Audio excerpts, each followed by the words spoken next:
Ever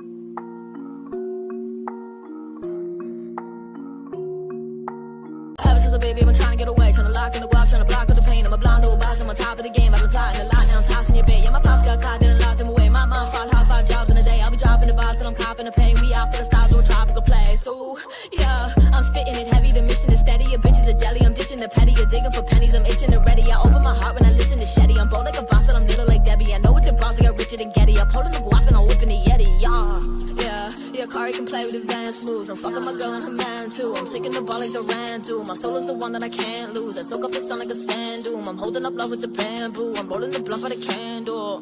Taking the game, running it back without taking a drink. Yeah, I'm the one and I'm making a wave. Rolling the blunt and I'm blazing a J. I'm escaping the brain, go straight for the cake. I'ma take to the bank, not taking a break. I'm made for the race, I pray for the day. I wake with a bake in a great estate.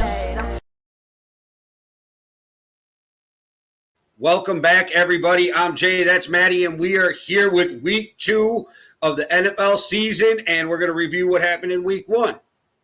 Yeah, one amazing week 1. Some huge games ended up being played, and some real great comebacks we'll talk about the Vikings comeback against the Bears. They look great. We'll also talk about the Bills comeback against the Ravens, one of the craziest games of all time. Mad to have that in week 1. We'll talk Jets, Steelers, and we'll talk Green Bay versus the Lions as well. Was that team just there for Ben Johnson and Aaron Glenn? Let's find out with the Lions. We'll then head into our week 1 overreactions, a segment, my favorite segment that we used to do last year, GMJ, where Jay answers some of my questions, what he would do as a GM for the different teams in the NFL. And then we'll go and look ahead to our NFL Week 2, Green Bay Packers versus the Washington Commanders. And stay tuned for the last segment, which is our best bets going in to Week 2. Some spreads that are pretty tempting on the Thursday night here. All right. There was the prime time games did not disappoint, which was early morning for your weird ass. It was great. Yeah, it was great for me in China, just having a morning of, like, I was just sat in my hostel bed in Beijing watching the Vikings and Bears game. That was great. That was a lot of fun. I thought they just beat you with bamboo if you did anything American in China. See, what do I know? VPNs.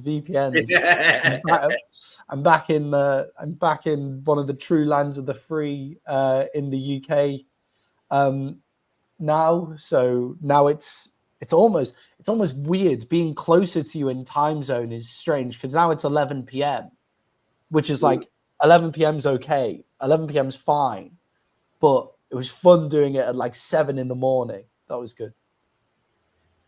Yeah. So Sunday, it'll be what, mid-afternoon for you then when we go, or early evening? Sundays are always the top tier ones. That's 4 p.m. Okay, that's not bad. 4 p.m.'s on a Sunday. Not like our last one that we did where I was in the hostel and we had to finish early because the guy started making his bed in the reception on like the last Sunday. So I gotta ask before we go on to football. So they sleep there? Like, what the fuck is up with that? Because that, like, I'm not sure. So that doesn't normally happen, right? But so for those of you who didn't watch, you can go back and watch. You'll notice that someone comes up to me and starts saying to me like, "Oh, you need to be quiet. Like, it's getting late," because it was around midnight. And it was like, you need to be quiet, and it was getting late. And I was like, okay, that's fine. I can just be a bit quiet, and they'll turn the lights off in the reception, and that's fine. But usually the hostel staff have like a space where they go to sleep. But in this particular hostel, there's like a couch in the reception, and he just put a sheet and like blankets and stuff on it, and just like set up his bed in the couch in the reception directly in my eye line. So I'm like doing the show with you while this poor fucker's making his bed in the corner, and I'm like talking American football. So he doesn't speak any English either. And I'm talking American football while he's setting up his bed to go to sleep. And then I get up, and around the corner behind the reception desk, another employee has set up their bed behind the reception desk as well. So I was like keeping them from going to sleep. I was amazed. Normally they sleep in the okay, but room. to people in the U.S., sleeping there is fucking wild to begin with, because you're at a hotel and you're working Yeah. third shift, your ass better be doing something. You ain't sleeping, you're working, motherfucker. Yeah. So like that whole sleeping there shit is kind of weird to me, but whatever. It is what it is. I was amazed at that on that advertisement it said 24. When I'm staying in places and it's in American football season, I'll look for 24/7 reception service so that I know I can use the reception 24/7 for when we have shows and stuff, because usually they're like late at night and those kind of things. So I'll make sure that, and this one had that on it, and they did have 24/7 reception service. It's just you would have had to wake someone up to be able to use the reception, which was quite fun. But All right. it was good. At least I'm just at my parents' now, and they're redoing the house, so I've moved from hostel to crack den, which is depending on. I didn't know you all had trap houses. I didn't know you had trap houses in the UK. There you go. I learned some shit. Yeah.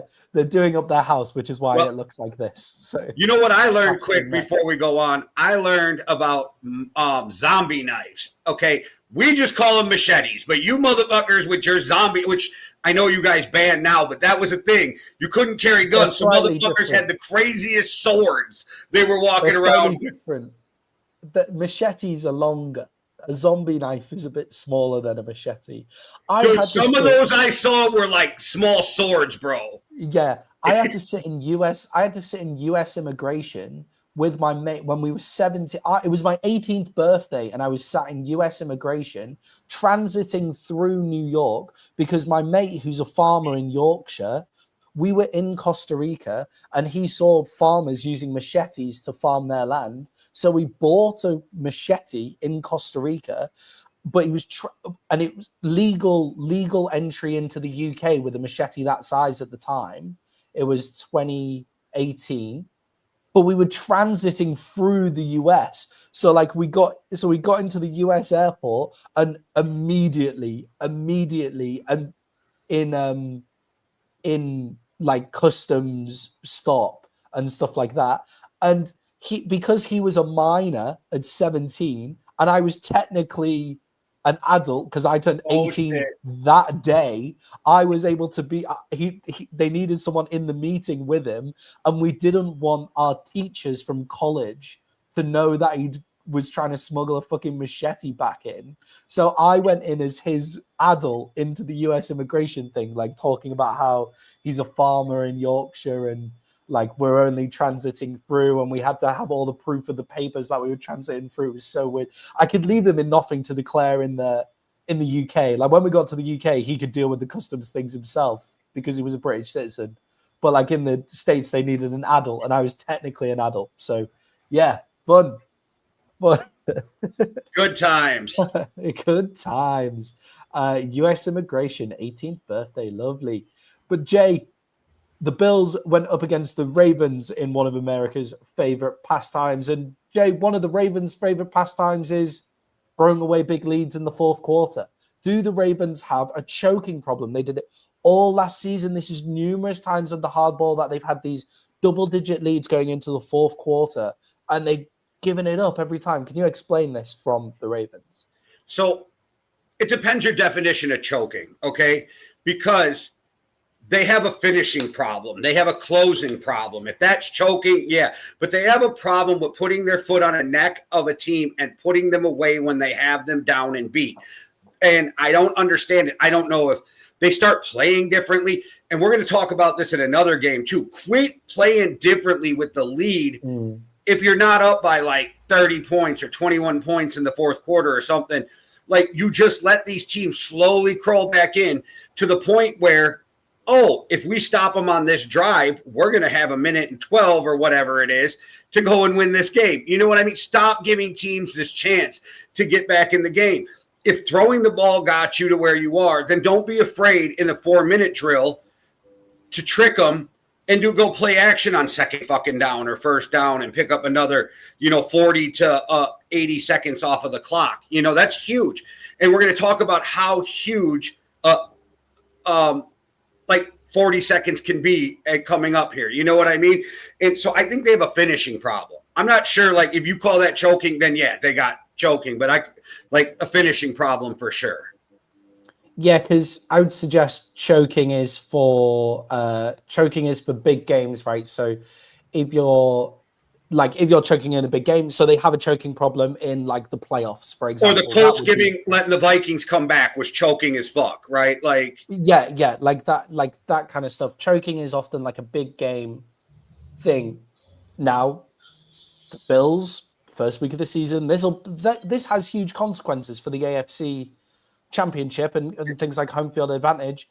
Derrick Henry fumbles the ball. Lamar Jackson goes 2 drives where they just can't move the ball, considering they were moving the ball throughout the rest of the game with ease. I think that is a choking problem, and it's like I agree with you that it's just them not putting them away. But I would argue with most teams, they're leading by 15 points going into the fourth quarter, and they're averaging like Lamar Jackson. Derrick Henry is averaged, and this is including like the drives where he didn't do anything towards the end. But in this game, he averaged 10 yards of rush. Like 10 yards of rush he was averaging, and they were up by 15 points going into the fourth quarter. That is putting a team away. They put them away. Okay, but it is only 2 scores. Yeah, of course. But they couldn't stop moving the ball. I was just like, you've put them away, and then how do you let them back in? I don't know. And then Derrick Henry fumbles the ball. When do you ever see Derrick Henry fumble a football? Like, not very, like very rare, very, very rare. But yeah, I was shocked. I was shocked at this game, and I can't diagnose what the problem is for the Ravens here. And it gets to the point where I think, is it Harbaugh? Is it the play calling? Like it is the play calling, 100% on offense and defense. So you get the lead, you start playing stupid like shell coverage, which is almost a prevent because they can just eat you up through the middle. And you're like, oh, we're just going to make them eat the clock, which was good if you were up 17 or more points. If you made it a 3-score game, right? Even 17. You're fucking 3 scores. Then you can start playing that. But you're playing the shell, and you just let Josh Allen fucking tear you apart up and down the field. So you're playing defense differently. And then it's like you're playing scared on offense because you're playing the clock. Like, just go pick up a fucking couple first downs and get a field goal, and this game is over. Yeah, and I think with it was interesting. It was interesting watching them trying to play call out those last moments, because their defense finally stood up. Like it wasn't like their defense was playing stellar football for most of the game, but in the third quarter they found something. They found something that was stopping the Bills from moving the football entirely. And then you decide to go away from it. It's something that we've spoken about a lot in terms of like why go away from these kind of things.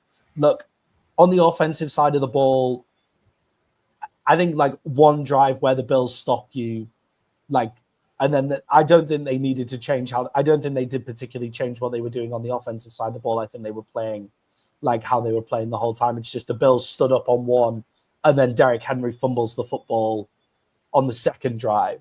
And it's just okay, like fine. Like, I guess that happens in football, but the defense just completely stopped playing. And this wasn't at the end of the game. This was just at the end of the first half, where it was something like around 20 seconds to go. The Ravens went, okay, the Bills aren't going to go anywhere. We just need to not let them score a field goal. So they don't rush a single player to rush Josh Allen. And Josh Allen managed to get a throw out to the sideline to stop the clock and get the field goal. And it's just like, Ravens, that is fundamental football. Like, that is fundamental football in terms of like what you're trying to do there to protect the sidelines. And you're all out there protecting the sidelines as well. Like, so your coach has called it and then you're not doing it. Are you not doing enough work on the training ground to do that? And look, Josh Allen's is a crazy, amazing quarterback and all of those things. So that's great. But there should be no way that they're getting something out into the sidelines there, especially in field goal range. It was that then. So that kind of not closing out the first half comes out and closes out the second half as well. But Jay, moving on to the Bills as well here. look, they won the game. It's a great win, 41 points to 40. If it wasn't week one, this would probably go down as one of the best games in, like one of the better games in NFL history, one of the better games in recent NFL history, and one of the best comebacks. But because it's week one, it's a bit early in the season, and we probably won't remember it by the end of the season. Unless it is a decides home field. But I know it's a new year, but like aren't the last 7 AFC championship games in Kansas City? I mean, I think that's the right stat. So it's a weird thing. Yeah, and even with all of that and them coming out with a win with 40 points, I think this game was still very worrying for the Bills. Like, they weren't just getting beat, they were getting pummeled until like halfway through the fourth quarter with huge runs for Derrick Henry. Huge runs for Derrick Henry, getting gashed up the middle. They were getting thrown all over. Are you still a little worried about the Bills on the defensive side of the ball for this? Not really, and only because I need to see more. If this was week 4 or 5, I'd be more worried. But teams aren't playing their starters anymore in the preseason. This is the first real action guys are seeing. And if it takes them a half or in some cases 3 quarters to get their head out of their ass and remember how to play football, I think this is a problem that we're going to see moving forward in the NFL. And not all teams have this problem, don't get me wrong. But there is going to be teams who have a slow start because their guys haven't played, it hasn't clicked. And I think this is something we're going to see in week 1, maybe even week 2 with some teams because of not playing their starters in the playoffs. I mean, in the preseason. Yeah, I do worry about the Bills' safety position here. That you can't have a guy who runs 4.7, and I'm not even exaggerating, playing safety and go, why did he just get burned? Like, I saw that and they were shocked, and I'm like, you guys realize he runs a 4.7. Like, he's a linebacker. Yeah, it's like that. They're playing 2 deep safety, and it's not like, fine, if you're playing 2 deep safety and Derrick Henry has to run over one of you, fine.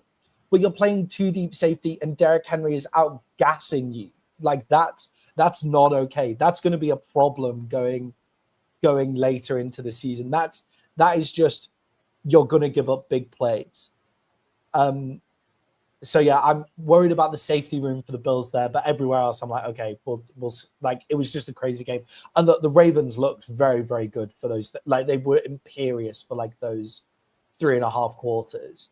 And probably the scariest play for the Ravens was DeAndre Hopkins' one-handed catch for a touchdown.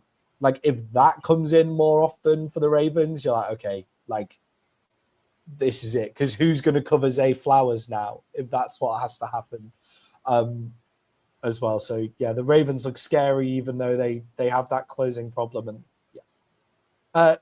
Jay, your Vikings went up against the Bears in JJ McCarthy's first game as a starting quarterback in the NFL. Jay, is JJ McCarthy the real deal? Well, let's start with the fact that I was fucking pissed. I wasn't worried because he hasn't played football in over 600 days by then.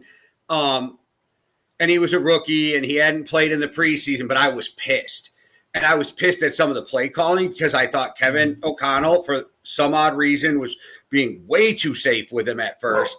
And our fucking offensive line looked like they were the worst offensive line at times in the first quarter, and then they slowly started to get together. And then you look at the PFF grades, and all of them graded out super high on the game. So it was really weird because they had that rocky start at the beginning. They couldn't find a footing. So I was pissed, but I wasn't worried, right? But the fourth quarter proved to me that, and I'm not crowning him, but JJ can play. And I'm not really worried about him moving forward. Like, maybe he's Sam Darnold, maybe he's better, but I'm not worried about him being awful. And what I love is he just showed grittiness. And I don't know how many people heard this, because if you don't watch the Vikings, but so I guess it was they were down 11. The team's all down. It comes off of a fucking commercial break. He walked into the cuddle and looks at them all and goes, "Where would you rather be right now?" And I don't know why, but it sparked the team. Justin Jefferson and Aaron Jones were like, the whole team was like, he's right. And then he just came out and started like dropping dimes, right? And so it changed. I think if you say that and you don't come through, your teammates look at you like you're a fucking clown, to be honest, right? But if you say it and you come out and do that builds confidence where your team moving forward is like, oh, no, he can do this. You know what I mean? And I think he proved something to the team. And I think I think it's as bad as it sucked. It's a good building block for the Vikings because they're like, with their new quarterback, like, we can still do this comeback thing. We can still win one-score games. But I'm really irritated with Brian Flores because you take out the first drive because they did not remember how to play defense, right? And you take out the last drive. They literally allowed 10 points, right? So, like, what the fuck are you going to do? Like, you can't. But the last drive is where I have a problem. Quit playing fucking shell when they can still come back and win. Just send them in the beginning, in the first quarter, you tried to be cute and only send 4, which you were getting pressure, but everybody was losing their gap integrity. So the fucking like athlete back there in fucking Caleb Williams was torching them. And then in the second half, he's like, or the third or second quarter, he's like, I'm going to start sending 5. And it wasn't about the pressure. It was about keeping that lane integrity so you couldn't get killed with the legs, right? Because honestly, they were back in the backfield like 7 times and missed him. And it was like, holy fuck, this kid is so athletic that it's crazy. But Brian Flores pissed me off more than anybody, and I love the dude. But it was like, don't do this to me. It's one thing if we get beat from the beginning of the game, but we cannot come back, take the lead, and then lose because I will be fucking devastated for a week. Yeah, I wonder if with like the way that this game shook out, it is actually the best thing for the Vikings going forward, though, because I saw the same with JJ McCarthy, like him talking. You could see him talking on the sidelines the whole way through, and I think you do think, look, JJ McCarthy, he threw a pick 6. He throws a pick. He throws a pick 6. Yeah, it's an ugly pick 6 as well. But he throws a pick 6 in that game, and the next drive, then he's chatting to the O-line, but then he's chatting to the O-lineman, and he's saying like, "Yeah, come on, we got this," and all of that kind of stuff. And it's like, shit, man, you've got to come out and prove this. And all of a sudden, Kevin O'Connell takes the handcuffs off and lets him let rip. Yes. And I didn't know, so I feel like I watched him at college and thought, yeah, like, he can play football. Let's see how it goes. Because obviously he's in the Michigan system and those kind of things. But I was watching him there and I was just like, when he was unleashed, I was like, shit, I was like texting the group chat that we have. I was like, JJ McCarthy has a really live arm and he's deadly accurate. Like, you were just watching that and you were just thinking like, okay, this kid can, like, we know he can absolutely lace the shit out of a football and it'd be very, very accurate. Like, we know he can do that. And that's a great building block in the NFL. And then I think you watched his leadership and the grit and the determination and coming back. And I think a game like this really builds confidence in your, not rookie, but second-year quarterback coming in. So I think best way for the Vikings to go out and win would be this way. And oddly, Justin Jefferson drops 2 balls that hit him in the hands. One went right through his fucking hands. And Adam Thielen drops a ball. Like, they don't usually do this, but, like, guys, this is the absolute worst time to do that because it's your quarterback's first game in the NFL.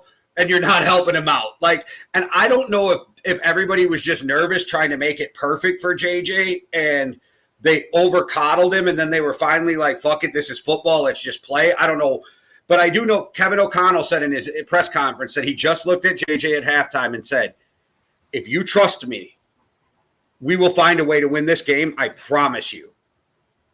And they just went, and he said, JJ never flinched. He said, I saw the look in JJ's eye, because they asked him, when did you know you'd be all right? And he said, at halftime. He said, I looked him in the eyes, and the kid was ready to go. Yeah, and I think, like, I just think it was a very, very impressive comeback, very impressive mentally from the Vikings as a whole, but also as JJ as a leader, and I think they'll all be behind him right now. With the defensive...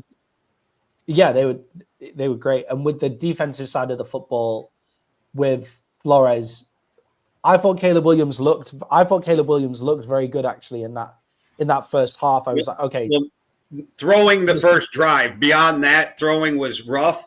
But I'll tell you, he is so athletic that he literally outran Brian Cashman's hamstring. You watch it pop on the side while he's chasing. You watch him. Yeah. I was like, he outran his hamstring. Yeah, and I think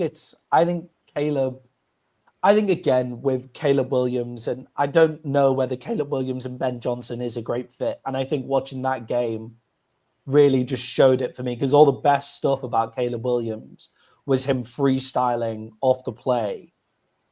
And I imagine Ben Johnson would have had stuff styled up that made beating Flores' defense a bit easier. And maybe maybe the wide receivers didn't make the plays that they needed to make there. And maybe the system just didn't work and Caleb did what he had to do. But for me, Caleb Williams had a really positive start.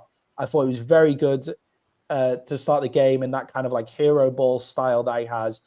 And I think it just slowly deteriorated and crumbled towards the end. And I think he really needs to just settle down into the system. But how much can he do if he has no time to throw because Flores is outgamed the system again? It's difficult to know in week one, right? Well, it's really the tale of two people too, because Caleb had a great first quarter. The other three were shit. And then JJ's the other way, and I forget Sam Munson's partner that he does his podcast with name, but he said something that really kind of summed up JJ's night. He said he literally had Bryce Young's career so far in one game, where he just sucked ass and then figured it out. He had Bryce Young's career in one game. Yeah. It's Steve Palazzolo. Yeah, he made me laugh with that one though. Spreads. Yeah, that is good. Shout out to I forgot who I'm going to be shouting out now. Mason. Shout out to Mason, who I thought looked really good at running back. I thought he looked really excellent. Yeah, he looked really good. That running back combo in Aaron Jones and Jonathan Mason was really impressive. So Jay, moving on to the Jets against the Steelers, which was a surprising game, and I wish I went with my guts and took the Steelers. I talked myself out of it. I had the Jets, and then I changed on the show. And I mean, I know they lost, but the spread was 3, so I would have won. I would have won on the spread. But it was a really great game. Jets versus Steelers. Jay, were you surprised by the Jets' offensive efficiency in this game? Because no one, I think, expected the Jets to go out and score 32 points. Yes, and I don't want to take away from them and make it, because that's not what I'm trying to do when I say this, because they played good. But I also saw a lot of blown coverages and was that does not look like Steelers defense to me right there at times. Yeah, I agree with you on that one. And obviously, I know every quarterback in the NFL can play against broken defense and stuff like that. I feel like I'm not trying to throw shade. I want that to be, because I was impressed with what they did, but it was something I observed. Yeah, I feel like Fields. This is where I get with Justin Fields. I feel like Justin Fields would be very. If you swap Justin Fields and Caleb Williams around, I think that would work nicely. I think Justin Fields goes to a system-orientated coordinator who just tells him where to throw, and obviously against blown coverage, he's going to be very good with that as well. But he went 16 of 22, so crazy accurate, but okay. But Bryce Hall comes in and rushes for 107 yards. I feel like the Steelers didn't body up front, but the Jets look good. I thought the Jets looked good. But Jay, I think the biggest question in this game is, have the Steelers found the missing piece in Aaron Rodgers? Have they found what's been stopping them from getting over the line in the past year? He sure looked like Aaron Rodgers again, though, didn't he? Yeah. I was impressed. He put up 28 fantasy points on my bench. So I was all right. I had Kyler Murray starting, and I did the math. Even if I'd have started Rodgers, I'd have still lost by 1.5 points. So whatever. But because I lost, I had to go, would that have made a difference? Weirdly, it would change something. But I was impressed with the Steelers all the way around on offense. Yeah, for me, JJ McCarthy outscored Joe Burrow, which I don't think anybody saw coming on the first. Well, somebody did say that he was the most overrated quarterback in the NFL, but that's okay. Yeah, you did say that, to be fair. Yeah, Justin Fields scored 30. I was playing against Justin Fields in fantasy, and he scored 31 points as well in fantasy. So, very good week for the Jets there as well. But yeah, I feel like Aaron Rodgers is the missing piece.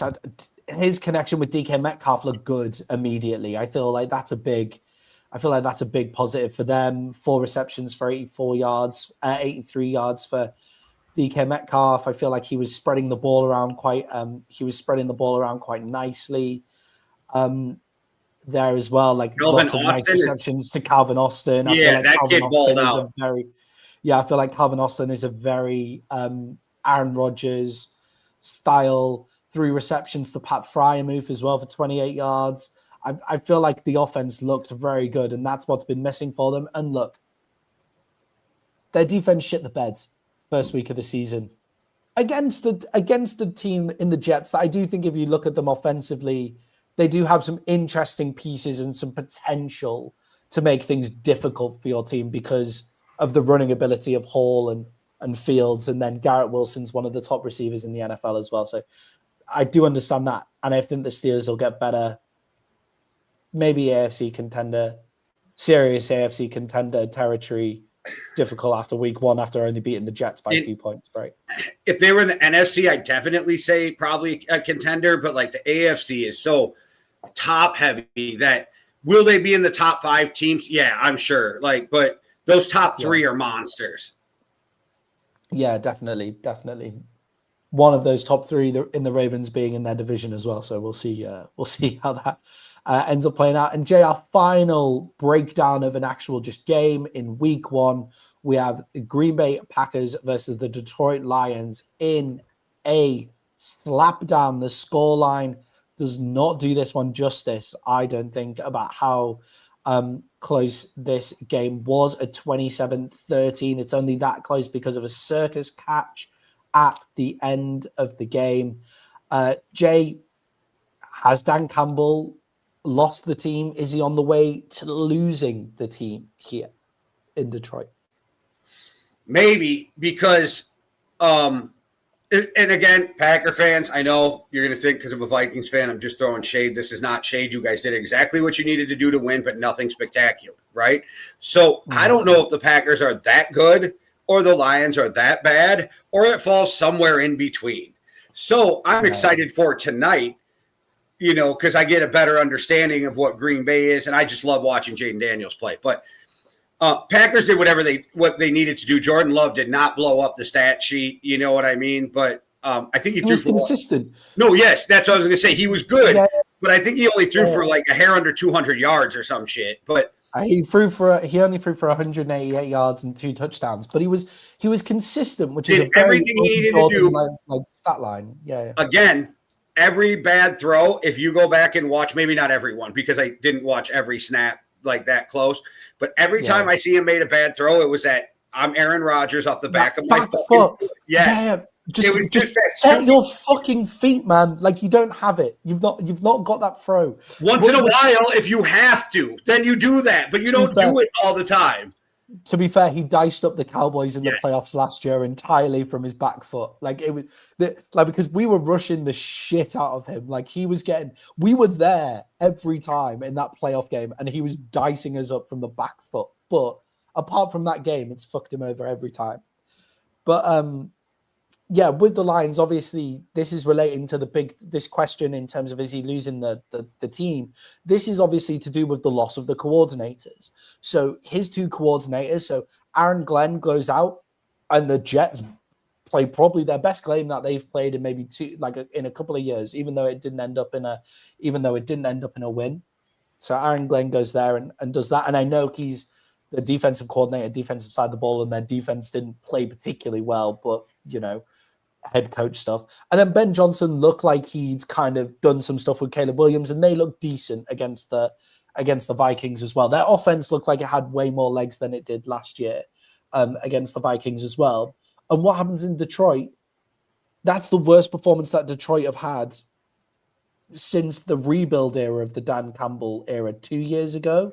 That's their worst performance that they've had since then with their coordinators. And this is the problem with having a head coach who doesn't do coordinating. this is a problem with having a head coach who isn't an offensive coordinator or isn't a defensive coordinator. It's when both of your coordinators eventually leave, what are you then left with? And they looked bad. Like it wasn't. And their defense looked bad last year. And I think a lot of it was scheme that got them through games. And now you don't have Glenn scheming those for you. And then Ben Johnson made questionable fucking head coaching calls, right? With the going for it on fourth down, you fuck your team. You could have, at least got 3. The clock management at the end of the game was the most horrific thing I had seen. I was happy, but it was the most horrific thing I had fucking seen. But now he picks up bad habits from Dan Campbell, and now Dan Campbell's fucked because he doesn't have Ben Johnson. It's a weird dynamic, because Ben Johnson was the perfect coordinator for Jared Goff's skill set. Like Jared Goff is like in rhythm. Give me the play. I'm going to follow the play, do my reads, get the ball out of my hands. I don't feel like they put Jared Goff in that good position to win. I don't think they gave him timing throws. I feel like they threw him out there and went like, all right, we're going to go big. You're going to wait for him. You're going to hold the ball for fucking 4.5 seconds till the wide receiver gets open. Instead, dude, you got St. Brown. Like, I'm on St. Brown. Why are you not doing what he does best and hitting those slants right off the bat? He's killing you. Underneath route. And it's just with Amon-Ra St. Brown, he's so strong that when he just needs to go underneath every time because he can just hold off. Like he can hold off the quarterback to get it into that pocket there.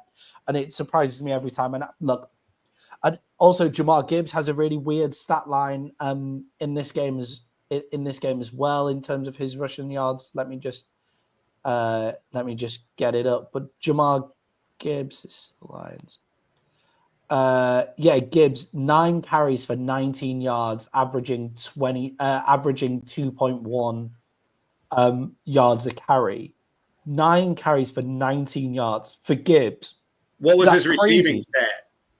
Yeah, and then he has a crazy amount of receiving. Yeah, that's what I was going to say. Didn't he go off on? No, but then it's still 10 receptions for 31 yards.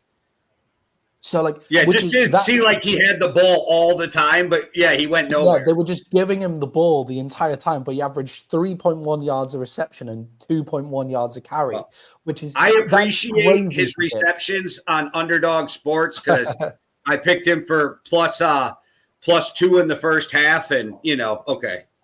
Yeah, but that's crazy for a running back with the skill set of Gibbs, right? Where it's explosive plays, gets big yards on explosive plays. Like that is a crazy skill set. So not looking good there. Jay, for me, the Green Bay Packers, I thought they looked very good, especially when Parsons came in on the play. So Parsons didn't play every down. He just came in on passing downs. And when he came in, he looked electric, finished the game with 1 sack as well. And it was just the classic that was a gift that he gets. Yeah, but that's a classic Parsons sack of just throw the fucking ball away, Jared Goff. Just throw it into the fucking – he's behind you. Just do that, and you don't get and not to take away from Parsons because he did have him running, and it was a great pressure. But just throw the ball away. Like, what the fuck are you doing? It's such a classic Parsons sack like that you would get all the time at Dallas. At Dallas he wouldn't get into those situations because it felt like he would just be getting held the entire time. But when he was in those situations, because he's so much faster than most defensive ends, I think quarterbacks get faked into holding the ball. They're usually able to get rid of the ball half a second later. But Parsons is so much faster than every other defensive end. He's there that half a second quicker. So that throwaway turns into a sack for him. And he always finishes a play. He's always just happens to be around. It's that linebacker mentality for them. So Jay, how serious are the Green Bay Packers NFC championship hopes? If that's how they played the whole year and that wasn't just somewhere between them good and the Lions bad, they're going to be a tough team. And they're going to be in the playoffs and in the mix for everything. I'm not saying they aren't. I'm just saying Detroit looks so fucking bad to me. This isn't a shot at Green Bay. It's a shot at Detroit That I just want to see more of Green Bay to prove it. But no, they look good, and they look like they have a lot of talent up and down, so you don't have to force a lot of things. And but let's be real, they're going to go as far as their secondary and Jordan Love takes them, right? Like these are the two things that people wonder about. So they're going to go as far as them. I think Jordan Love's a really good quarterback. I don't think he's a great quarterback. So I think he lands in that tier of depending on the year, 8 to 15, right? Like in that mix. The Dak Prescott area. Yeah, 12 to Kirk Cousins, Dak Prescott, like Jordan Love. Yeah. So you can win a Super Bowl with him. That's not what I'm saying. He's just not going to be the guy who carries you to one. It's the consistency with Love. His high-end ability is very good, and his low-end ability is very bad. So it's how consistent can he be over the course of a season. And we're going to see if Frank Clark hurts tonight. That's what we're going to see. Yeah. Let's see. Going up against an interesting defense in Washington, but we will get onto that. Let's finish rounding off week one with our NFL week one overreactions and our week one MVP and rookie MVP awards. Jay, your NFL week one overreactions, one of my favorite segments that we've been doing for the year. Just so everybody's clear going into this year, an overreaction is not something that we necessarily think could happen. It's our hottest take, like the thing that's come to our mind or that we've heard out there that is hot off the press for us. NFL week one overreaction, Jay. Mike McDaniel will be fired by the middle of the season. Clearly, this take wasn't that hot because that was my hot take as well. Mike McDaniel will not make it till Christmas. That was my overreaction there. He'll get fired after the Thanksgiving game. How bad did the Miami Dolphins look, Jay? Awful. And now with the Tyreek investigation, and if he gets suspended over these allegations that he beat the shit, well, I don't know if he beat the shit out, but domestic violence, a couple incidences in the divorce case, and the NFL is investigating. And this won't be his first time because if people remember, he had that whole case before with her. So I'm not sure. Like that would probably be a year suspension. If that happens, they're definitely done. It's time to find a new coach, and sadly, it's probably time to find a new quarterback too. Yeah, and I think with the Dolphins here, look, I know this sounds ridiculous, and it's not the analysis that people want, but the vibes for the Dolphins just felt wrong, right? Yeah. The vibe for the entire organization going into this season felt wrong. Tyreek Hill was requesting trades at the end of last year. Jalen Ramsey forced his way out. Yeah, Ramsey forces his way out. Nobody goes there in free agency of note. Like they just didn't look like it. They had a terrible off season, and they look so bad. And McDaniel's just none of his scheme stuff was working. And we're now at a point where we got to see him last year without Tua Tagovailoa for large periods without Tua, and his scheme, he couldn't do anything to get the ball moving at all. And now the vibes are bad, and he was like a vibes guy that the Dolphins look so bad. And it makes it really difficult to analyze how good the Colts are when the Dolphins were that bad as well. The Colts are an interesting team, and we'll talk about them on Sunday. So come and check in with us on Sunday. That was our hot take for the season. Mike McDaniels will not make it till Christmas. Jay, what about our week one MVP and rookie MVP? Jay, who have you got for your week one MVP? All right. So my week one MVP might shock some people, but I just forgot his name. The GM or the president of the Packers for going out and getting Micah Parsons for that team. That is my MVP of the week because it looks like Parsons might be a good fit there, and they'll get it moving. Great. And Policy, sorry, that's his name, Policy. Yeah. That's my week one MVP. Nice. That is an out the box MVP pick, but I agree with you. Parsons is not only a great player, but he's also a great fit there. And they were the right team they're in the right position as a team to take him on. The reason he's my MVP is because the Packers don't do that. The last time the Packers gave up a first-round pick, let alone 2, for a player was Brett Favre. The Packers do not guarantee big money beyond the first year except for quarterbacks. The Packers do not give huge contracts to people outside of quarterbacks. They did all 3. Yeah, impressive from them to turn kind of like the culture there, to turn something into something that could be really special. Jay, my week 1 MVP, I think this player put the team on their back the most out of all the games that I watched. Jalen Hurts of the Philadelphia Eagles going up against the Dallas Cowboys.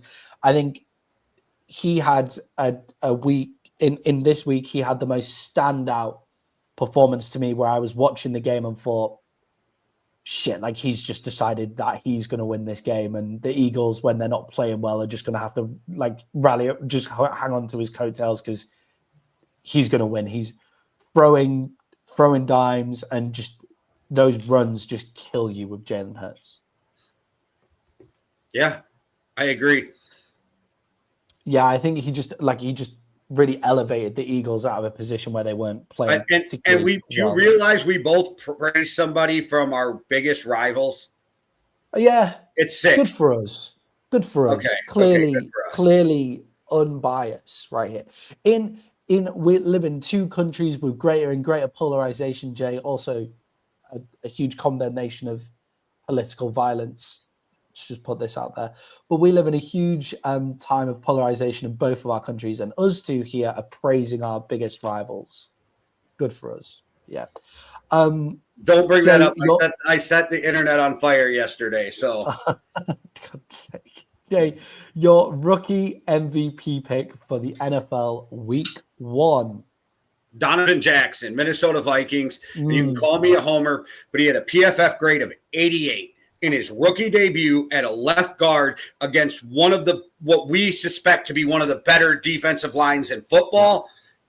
Shout out Donovan Jackson. Like, you gave up 0 pressures, 0 sacks, 88 PFF grade, which is anybody who follows PFF, that's hugely high for a PFF grade. Yeah, I am not I don't believe it's the end all be all of fucking grades, but it is a good idea of like, he didn't suck in his first game. He balled out. So, and it's something the Vikings really needed. So shout out Donovan Jackson.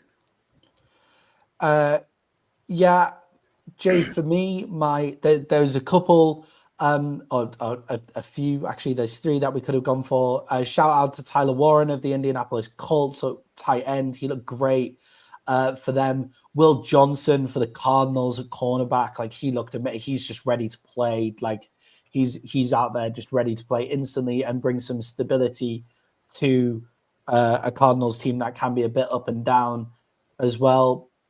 But Jay, for me, my MVP for the rookies can only go to one guy, and that's JJ McCarthy. Does he count as a rookie? His first game, okay. I'm counting him as a rookie. He's counting as a rookie. This is him playing in his first game in the NFL. I feel like if you redshirt your first season, we can count you as a rookie, and I'll count him as a rookie.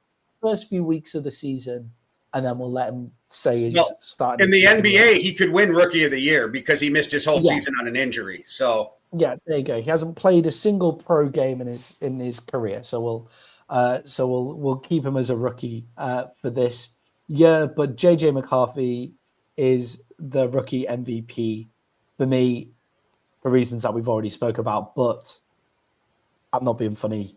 To look that bad in the first half of your NFL career, first 3 quarters, and to come out like literally as soon as you get the shackles taken off you, to come out and just ball out and carry your team to a win. That's huge. That's hugely impressive. And it's weird. I think him and Kevin O'Connell clicked at the same time because they asked JJ, like, when did you feel like you were getting into a rhythm? And he was like, that last throw to Jalen Naylor to get the field goal at half, right? He's like, it just felt right. And then Kevin O'Connell seems like that's when he looked at it and goes, all right, I'm going to loosen the reins on this kid because he hit that throw. So I think they kind of had coming together moment at the same time. And it was just, I like it. It's impressive. Shout out to the Vikings, two rookie MVPs from the Yankee and the Brit. And to be fair, I do hope that he kind of keeps the restraints on him going into week 2, like maybe lessen it a bit, but no need to lessen it to the extent that he did in the fourth quarter. Like you don't have to open it up completely, but don't shackle the poor kid either, like you did in the first 3 quarters, right? Like you weren't calling a play where he was going to throw anything past a couple yards. Like it was that dump to fucking Jefferson on the sideline. It was that short pass to Jefferson he dropped. Like let him play, but you don't have to make him go for the big shot. But I still think that's a team that needs to try to take 4 or 5 deep shots a game. Even if you don't hit them, you got to back that defense up so the running game can get going, because Kevin O'Connell impressively stuck to the running game, which really isn't his MO. Yeah, I mean, you've got Justin Jefferson, like throw him the ball 20 yards down the field. Also, how exciting are you for Jordan Addison to come back into that Vikings team? It'll be like 2 more games. So as soon as we go overseas, he'll be back for Ireland and England. That'll be absolutely off the fucking chain when he comes. And that's who he seemed to have the best connection with in training camp. Yeah. That's gonna be so much fun. Shout Jay, out that is it for week 1. So we will move on to GM J, where hold on. There he goes. Whereas so we move on now to GMJ, where I asked Jay questions that I would ask any GMs going in, and he gives me the best answer he can for those questions. My assistant GM did not like that. Didn't like that one at all. He's like, stop giving away the secrets to the rest of the NFL. My first question, Jay, is how much do you read into week 1 in terms of things like roster changes and things that you might want to start looking at before the trade deadline starts to creep up here? Unless it's somebody you're already on the fence with, 0. I've watched great quarterbacks play like that. So I think Joe Burrow is very overrated. That does not mean I still don't think he is not an amazing quarterback. I just think he gets put in the first tier and he's probably in the second.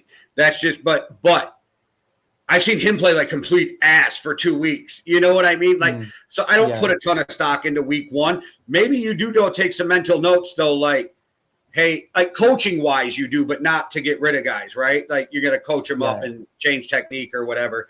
But maybe you start making some mental notes like, hey, if number fucking 12 don't start doing what he's supposed to do, maybe you do. Yeah.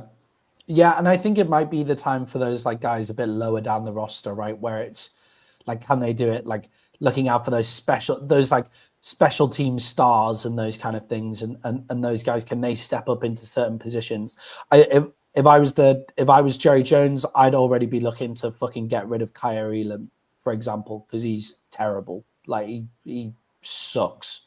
Like be a man down, right? Just play with 10 on the defensive side of the ball, because you think that Kyer Elam's going to do the job. So you leave him to do it, and then you realize that he's not going to do it. So he what do you think his biggest weakness is? Playing football. Okay, that was good. That was funny. No, seriously, what do you think is? I think he's like his biggest strength is his size, but then I think it completely messes him up in things like changing direction. Like he gets sat down pretty regularly, and I think you just see that you can't do it with Kyer. Like you just get flat footed. You saw who went and visited you guys this week, right? No, go on. Jadeveon Clowney. Oh, great. Do you know what? Actually, great. Yeah, run-stopping DN. That's not bad. Actually. And a guy who he doesn't get a lot of sacks, but he gets a ton of pressures. Yeah, that's good. I enjoy that. That sounds like fun. Jay, talking about Joe Burrow and the Cincinnati Bengals, they started slow again, only beating the Browns by 1 point. And the Browns didn't look too bad, but the Bengals looked horrific as well. How can you improve your team when you know they are a slow starter like the Bengals? How would you go into the season knowing how to improve your team at those slow starts? Because it cost them last year. And can we be honest? The Browns lost that game. The Bengals didn't win that game. And that's how ridiculous that game was because the score is awful. Like it's as bad as a game as you thought it would. Like by looking at the score, it's as bad as a game as you thought it was. Even the condensed version was hard to sit through. I mean, seriously. Yeah. I think again, let's just go back to something that Maddie already pointed out. You guys probably hate, but the vibe in Cincinnati is just wrong, and it's due to ownership not being willing to take care of players, and that echoes through the locker room. And why am I going to lay out on the line for a fucking team that's not going to pay me or take care of me? And it's just a shit show in Cincinnati. And if it wasn't for Joe Burrow and Jamar Chase and T. Higgins and a few other guys, that place would be the Cleveland fucking Browns. Yeah.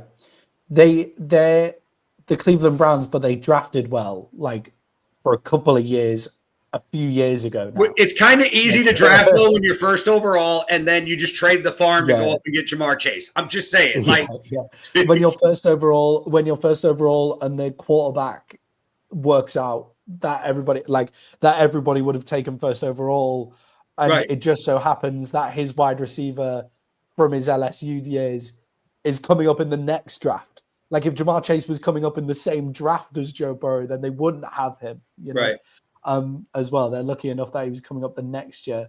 But Jay, I agree with you. Flacco throws 2 interceptions in that game. The Browns missed an extra point, which would have meant that game finished at 17-17 and is going to overtime. I think if you're the GM, you've got to beg your owners to pay players like Trey Hendrickson early and get those guys in the door so you can get more free agents, and you can take the focus off that kind of stuff and focus on the games coming up, right? And build a good culture in your locker room. Yeah, build the culture in your locker room. Also, it happens every year. Like, it's got to be a coaching thing as well here if it's happening every single year. Do you think maybe it hurt, too, that Joe Burrow went to bat for T. Higgins and Chase publicly, but didn't really go to bat for Trey Hendricks at all? Yeah, I remember posting about, when we did a video about how the T. Higgins deal doesn't actually make any sense for the Cincinnati Bengals. Or T. Higgins. Or T. Higgins, and I put it on my Twitter because I was like, this is an interesting point. I wonder what people are going to say. And some Bengals fans, they came back at me and were saying but the Trey Hendrickson deal, that's done next. That'll get done next. And he's got another season. He's got another season coming up, anyway. So that's fine. And I was like, okay, I just think it creates the wrong message going into the room. The message is wrong, that offense is all that's important to you guys, whereas the defense was the thing that cost you last year, and your only decent player isn't getting paid. So why would the defensive players want to play better? And yes, I understand, but no player wants to play on the last year of their contract. Everybody wants to secure their money. No one really wants to play on the last year of their contract unless they're super confident. So Dak Prescott wanting to get franchise tagged and all of that kind of stuff. Well, he wanted to be paid, but they weren't going to pay him what he wanted, so he used the system against them, right? I think Dak would have preferred a long-term deal sooner, and Jerry would have got a better deal. That just goes into more of Jerry and what he does the Bengals do. Or Micah as well. So Micah goes, I want to get paid going into my last year. Trade me if you're not going to pay me going into my last year, for example, and those kind of things. Yeah. And it just takes away from the great work that you're doing as an organization in other areas when you're not taking care of those players.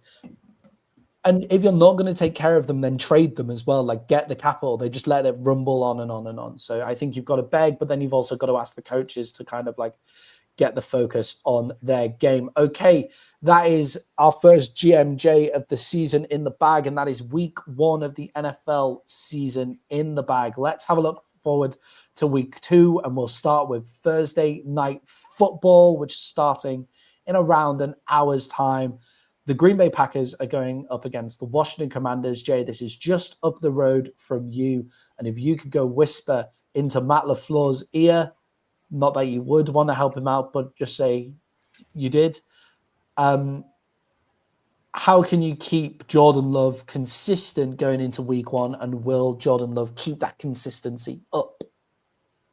Well, the first thing I would whisper into his ear is "Skull Viking Skull," but then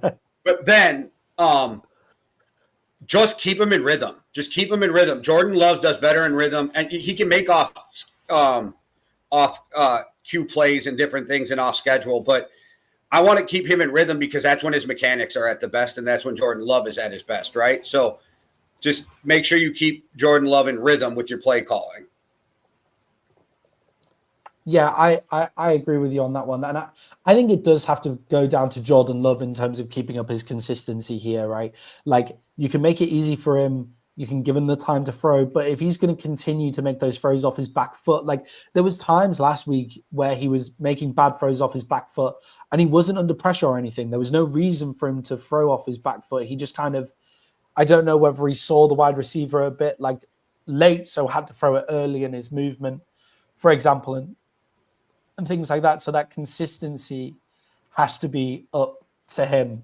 And then Jay, on the other side of the touchline, you want to give that advice. You want to give that advice to Cliff Kingsbury now of the Washington Commanders. But Jay, how did the Commanders stop Micah Parsons from coming in on third down and passing downs and just completely wrecking the game? You just chip him the whole game. Just chip him. And if they decide to line him in the middle, then double team him and chip the outside guy. Like, you just got to keep two bodies on Micah, even if it's just the tight end chipping him, the running back coming out. I mean, let Austin Eckler put a shoulder, because and I'm being funny, but let him put a shoulder in his gut. That's how tall Austin Eckler is to him, but he's a fucking ball of muscle, right? So just have Austin Eckler come out and throw him a shot every time you're doing a passing play. And then obviously, you would think, we've talked about this, you run away from Micah, but the opposite is true. Just run at him. It's the opposite. Yeah. So with Micah, and Dan Quinn will know this. Like, so that's the defense, right? That's the defense, though. It's not players. It's Dan Quinn, right? I mean. Yeah. Like Dan Quinn will know that from working with Micah. He'll know that Micah's weakness is actually you can catch him out of position quite a lot of the time. How did I forget that? I forgot that he was the D coordinator. He was a really good D coordinator there too. He was ridiculous for the Cowboys. Yeah, and Micah had his best season with him as well. And look, he knows that Micah can move anywhere across that defensive line. He knows that you can put Micah Parsons anywhere. And the actual plan, I would say, is if he's at defensive end, run at him, like run the ball at him with guard, tackle, fullback style player, like a tight end comes in, for example, and you just run the ball at Micah, and you can catch him out of position quite a lot of the time because he'll try and do too much to get to rush the passer. So if you then run, that just leaves a nice gap. He doesn't really keep his gap integrity in the run game, Micah. Because his whole MO is getting to the quarterback and taking him out. So you do that until you start getting him to move. And then once you get him to move, you can start playing your original defense, and you just have to watch him move and make sure he's not wrecking the game. But it's harder for him to wreck the game from the middle of the line than it is from the edge. Yes, and if you're Dan Quinn, you want that fullback, because then they can't overload one side on a defense, and the defensive line is more evened out when you're going to block. So you know exactly where Micah is, where if you leave people out, then he can go to wide 9. He can come back into the middle, and Mike is a smart guy. Watch him at Penn State through Dallas. Like, I'm sure some of those times when he loops around to the center right as the snap, that's not planned by the D coordinator. Micah saw something, and he's like got free reign to go, I'm going to go kill this dude. Yeah, Micah in Dallas just had free reign the entire time. He should. He should. It's just it's what makes him lose things like the rush integrity there with Parsons. He's also been fully. Well, I meant on pass downs, mind you. I meant on pass downs. He should have the free reign to go do what he needs to do. It also looks like he's been fully cleared this time, so he shouldn't be on as big of a downs counter as he was last week, which should he still played 29 snaps last week, so it's not like they were afraid to play him, right? Yeah. What is the pitch count this week? 40? Yeah. If it's going up from 29 is the pitch count, going up to 40. Jay, I feel like we're doing the Green Bay Packers a kind of disservice by just focusing on Micah from their defensive side of the ball here. Rashawn Gary, because Micah Parsons comes in as the one. Yeah, because Micah Parsons comes in at the one, Rashawn Gary then becomes one of the best twos in the NFL. Correct. And that was always the argument I've heard from a lot of Packer fans, right? My neighbor said this a bunch. But a lot of Packer fans are like, we need another guy because he can't just be the only guy, right? And so he does become the best or one of the best number twos in the NFL. Yeah, I agree with that. For the Packers as well, I feel like a big thing for them last week was how Josh Jacobs was running the ball. I thought Josh Jacobs Josh Jacobs is a great running back, but the way he was running the ball last week was impressive because it was a bit out of style and a bit more bell cow back than what we've seen in the past from him as well. So that should help. The Commanders are...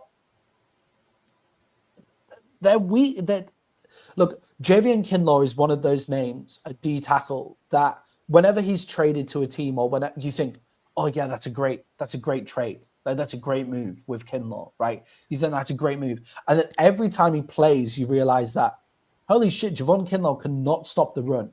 And last week, he looked really hot on the run. Like he looked really good at going against the run. But he can't defend the run. Kinlaw is a weird guy for that kind of assessment. And can the Commanders stop them from doing the run? And then also, can this makeshift cornerback room that the Commanders have with Lattimore, how good is he going to look? I can never pronounce his name. Sane Ristil and Trey Amos, who a second year and a first year cornerback. How good can they look against this Packers team? Do you worry about the Commanders like matchup on the defensive side of the ball here? I like Amos and I like Lattimore for sure. Like I think that they'll be all right. To me, the defense is Dan Quinn's scheme, though. I'm not trying to take away from the players because they're all NFL players and they can fucking play football, right? But the scheme is what's going to carry this team. So I think I kind of, in a different vein because they run a different scheme and shit, but I kind of look at Dan Quinn as like the Brian Flores. Like they don't give Brian Flores the top DNs and then all of a sudden Andrew Van Ginkel and Jonathan Grenard are in this top echelon of dudes, right? Hargrave's fucking great for the Vikings. Hargrave looks amazing, but he's been a Pro Bowl dude. Like he's just old, right? So we expect that. Like Jonathan Allen looked great, but he's another one. Pro Bowl dude just looks old. But Dan Quinn and Brian Flores can take these dudes and scheme them and and what they do wonderfully is they learn what you're really good at and what you're really bad at, and that's what they have you do what you're good at. Yeah, it's amazing, right? Yeah, it's rocket it's crazy how that can happen. Yeah, it's crazy. Where I love the Commanders, the Commanders defense for me is one of those like ones that's just incredibly hard to assess. The Commanders just as a whole are quite difficult. But where I love the Commanders is in their linebacker room. Bobby Wagner and Frankie Louvu are two of the funniest linebackers. That might be the funniest linebacker duo to watch ever because Frankie Louvu is fucking nuts. Like he just is everywhere. Like he's a crazy guy and he just relies on his speed to get around everywhere and he's just size and he's just great to watch. And then Bobby Wagner is just the consummate pro who just happens to be in the right place. And it's not just happens, it's through like his brains and his experience and something like that. But he'll just make 1 million tackles in a game and they just do it through two completely different styles. It's amazing. I think this is a great matchup, Jay. I'm really struggling to pick this one, but shall we get on to our bets for the spread in this game? The Green Bay Packers are at -3 here, -3-point favorites. The Green Bay Packers at home. Who you got? Okay. The Packers struggle with mobile quarterbacks through the history. Like we can go back to Kaepernick and beyond, and they haven't gotten better. I think both these teams have a lot of talent up and down the board, and I'm taking the Washington Commanders in this one, plus the 3. Yeah, I like that pick so much that I've gone for the same in this one as well. The Washington Commanders plus the 3. I don't see Jordan Love keeping up that consistency week to week to week, and I'll be interesting to see how that Packers team looks if he's being inconsistent on the offensive side of the ball. And I do think that mobile quarterbacks have been a problem for the Packers, and I do think that mobile quarterbacks are a problem for Micah Parsons as well, because you can just run away from him. Like, I know he's so fast, but Laramie Tunsil will be looking after him on one side, and then Jaden Daniels can go out, and the rookie for the Commanders looked good last week as well, so he'll have to take care of Rashawn Gary. So I've got the Commanders plus the 3 as well. In a close game to call, right? But plus 3 is a tempter, right? Yeah, and I gotta say, like, I don't know if you agree with this, but we always talk about levels or tiers or however you want to put it. And right now, for me, it's the Eagles, the Rams, the Commanders in the NFC. The next tier for me is the Packers, the Vikings, the Lions, those teams. Like, they could be in that top tier, but they got to prove it. The Packers, Lions, and Vikings still got to prove it. So that's why I feel like the Commanders showed me something last year where I'm like, okay, the fucking Commanders are for real. Jaden Daniels is for real, and they're only going to get better. And Dan Quinn, which, if I remember right, I think we kind of mocked the pick but liked it at the same time. I think we kind of like made fun of him and liked it. It is definitely the right coaching pick. Definitely. Yeah, I think we said with Dan Quinn that he'll completely change the life of that defense, but can he be the head coach? Yeah, I think we said that he'll turn them around and then get fired before they win something. It was like he'll build up the culture, and like these guys, the Commanders are at least 1 year ahead of where I think everybody thought, maybe even 2 years ahead. But we thought he would come in and build that culture up. And then we did. Do you know what he was? They were our dark horses last year in predictions. I was looking back at predictions. It's just because of Jaden Daniels for me, though. I was like sold on Jaden Daniels since his college. But we both put them as like dark horse. It was like the worst of. That was it. Worst of most likely to go like worst to first. So worst to the playoffs, and they were in the NFC Championship game like last week, last year as well. But yeah, and I think Dan Quinn has changed culture there, and I think he'll scheme something up pretty impressive. Would I be shocked if the Packers won? Not at all. Yeah, not at all. And I think that Kingsbury is just going to stay as an offensive coordinator for the rest of his career. I really like him as a coordinator. Maybe he does the Dick LeBeau thing from Pittsburgh. Like, Dick LeBeau was a head coach, came back to coordinating, got offered head coaching jobs and said no. Maybe that's what'll happen with Kingsbury.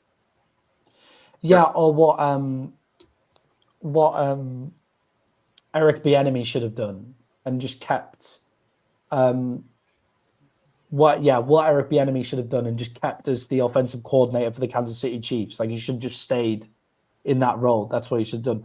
Or Brandon Staley now might do as the defensive coordinator, because he's now the defensive coordinator for the Saints. And look, the Saints defense played hard last week, like much harder than we thought they were going to play. Hey, one of my takes for the week that didn't make it to Overreactions is, with Kellen Moore, Spencer Rattler is an NFL starting quarterback.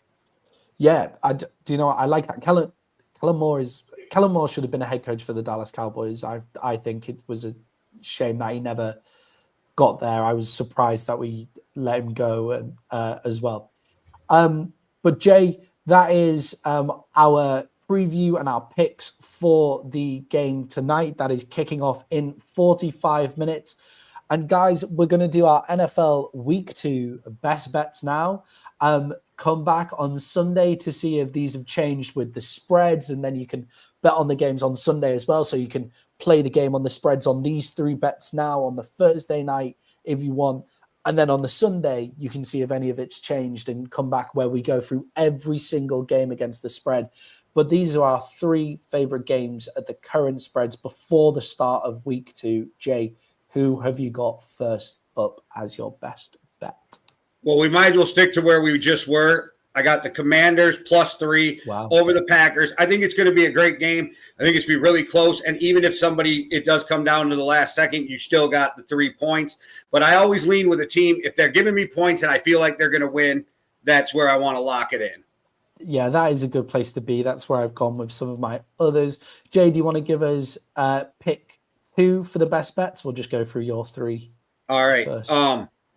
Bills -6.5 against the Jets, because 6.5 against the Jets when you're the Bills. I think that's low. I think we saw enough from the Bills to know they're going to be one of the top teams in the NFL this year. And they've always made the Jets their little brother.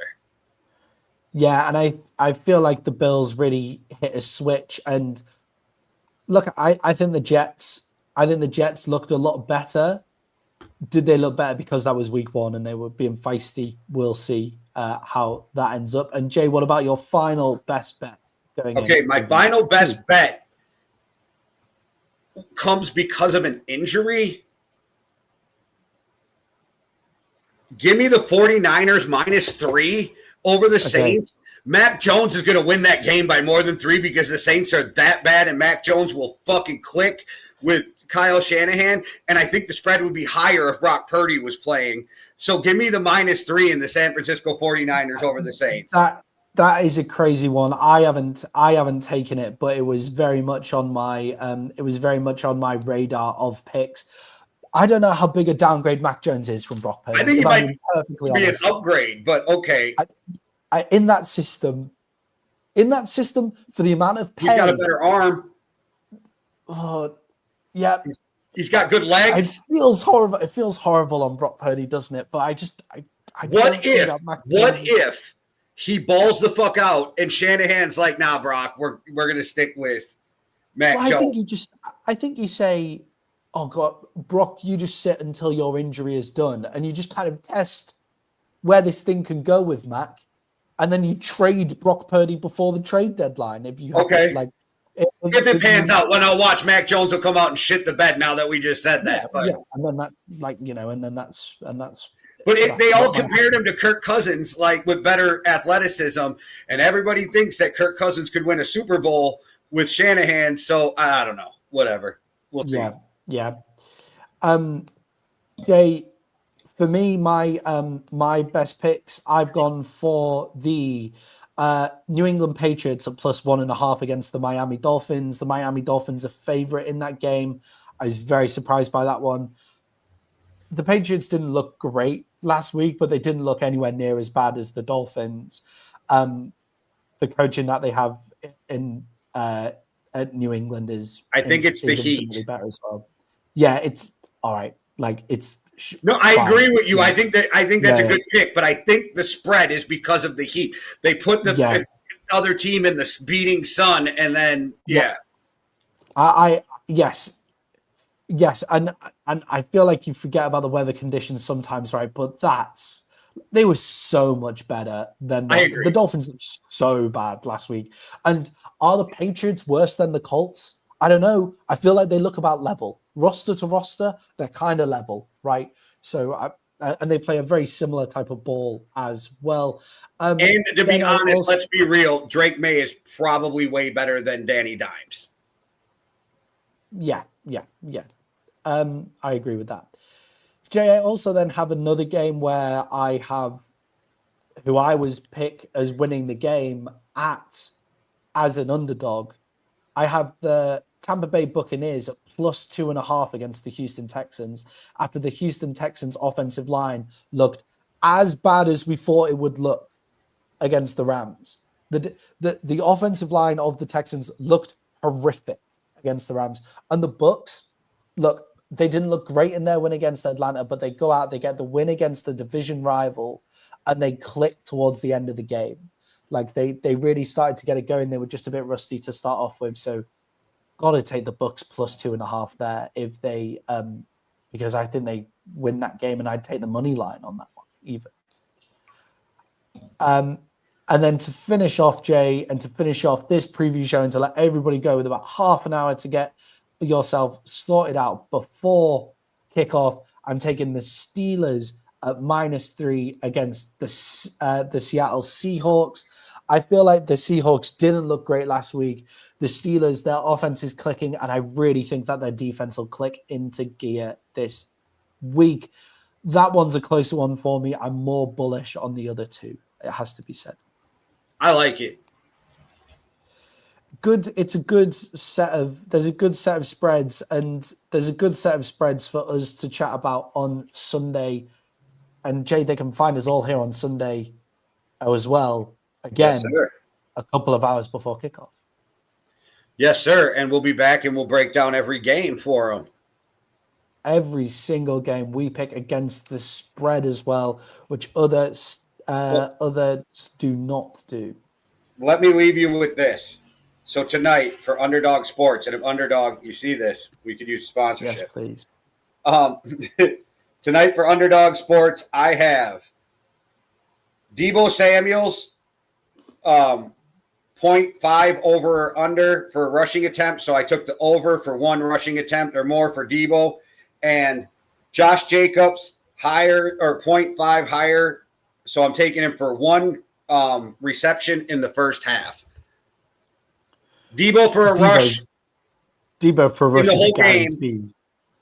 Jacobs for a reception in the first half. That's my pick 2 for Underdog. So if you want to go over there. Deebo only had one carry last week, actually, but it was one carry for 19 yards that I went for. And then they targeted him 7 times in the passing game. I felt like he had the ball in his hand quite a lot. I feel like some of those passes were very close to lateral. You're gonna hope that those passes end up being backwards. Like Justin Jefferson's got a rushing carry because that swing pass was behind him, behind JJ. So, but it hit him right in the chest, right in the perfect spot. But he threw it early, so it was a rush. Yeah, definitely. Exciting going into this game. I'm going to stay up and watch the first bit. My body clock is all over the place. Like you might be up for the whole thing. I was in China yesterday morning, so we'll see what happens with my body clock and whether I can go to sleep or not. But we'll see you on Sunday. Jay, send us out like you always do. All right, everybody. Thanks for watching. Hit the like and subscribe. Please share the show. That's the best thing you can do for us. Check out all the other shows on the channel. We got new ones if you haven't been paying attention. So there's a playlist, and Winging It are now with us. And College Football Junkies is back. And every Wednesday you get MMA Underground. So make sure you keep tuning in for those. And we appreciate you all for watching. One world, one love. Deuces. Cheerio.